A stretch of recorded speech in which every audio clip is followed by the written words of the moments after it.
Spencer Dinwiddie kind of took a page out of David Bowie's book and is creating his own bond that's basically using his contract, his guaranteed contract, as collateral.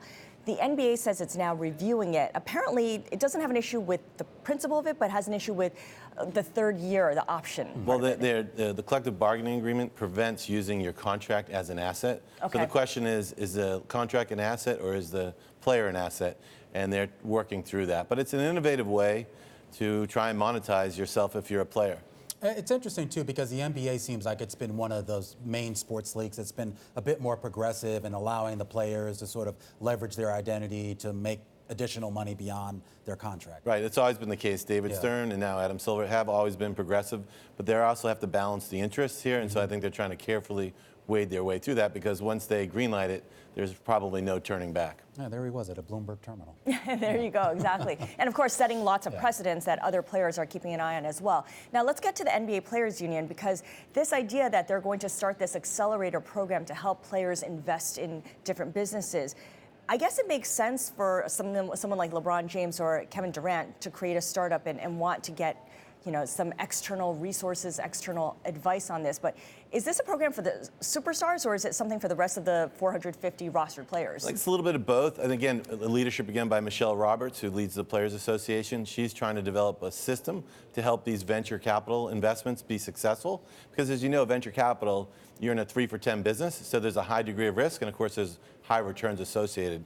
So they're trying to educate the investors as well as the players and increase their likelihood of success. So how much demand do you hear from private investors to partner with former or current players? A lot. We have a Courtside Ventures. We've made 55 investments into 35 companies, an average check size of $500,000. So there are a lot of interesting opportunities around technologies in sports, and players are brands, and a group of players can increase the likelihood of success. So I think there's a lot of interest, there's a lot of new technologies, there's disruption, and it's interesting to invest behind. How much is it changing, too? Because, in the old days, your income as an athlete was basically your contract, and maybe if you were a big enough star selling Gatorade or Wheaties or something. And now, we talk to so many athletes, and they've got all these investments, all kind of random companies, and in some cases, they're making more money off those investments than they are off their main contracts. Right, and you take Kevin Durant or LeBron James, and certainly their shoe deals are almost equal to the contracts. So there are multi-millions of dollars that are outside what the core salary and shoe deals are, and they're going after it, and you can't blame them. And the other leagues, they're on board with this as well. We're talking about the NFL, MLB.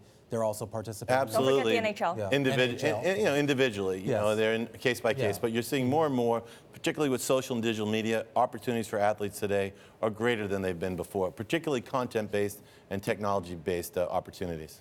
Content basis. We're going to get like a streaming service from. Well, they're creating their own content, right? And following Kevin Durant around or what he does or how he thinks is interesting. Yeah. There's a lot of demand for that, and there's only one Kevin Durant, so there you go. Let's talk about the NFL here, because ratings have recovered. They've made this comeback this season.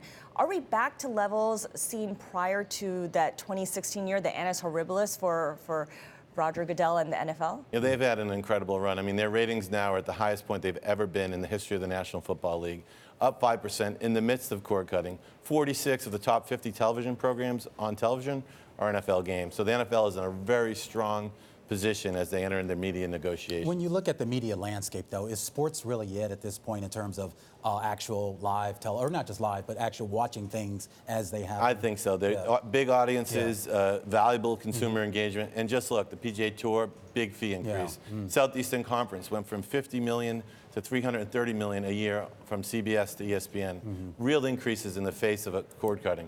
I remember the NFL blamed the 2016 election for taking away a lot of the spotlight. As we get towards the 2020 election, what did they learn from that whole episode? Well, I think given the political climate out there, it's hard to predict the future, even if you're the NFL. So to me, that's uncertain, and you're right that the political discourse in this country is likely to dominate viewing and consumption and have an impact on all viewership.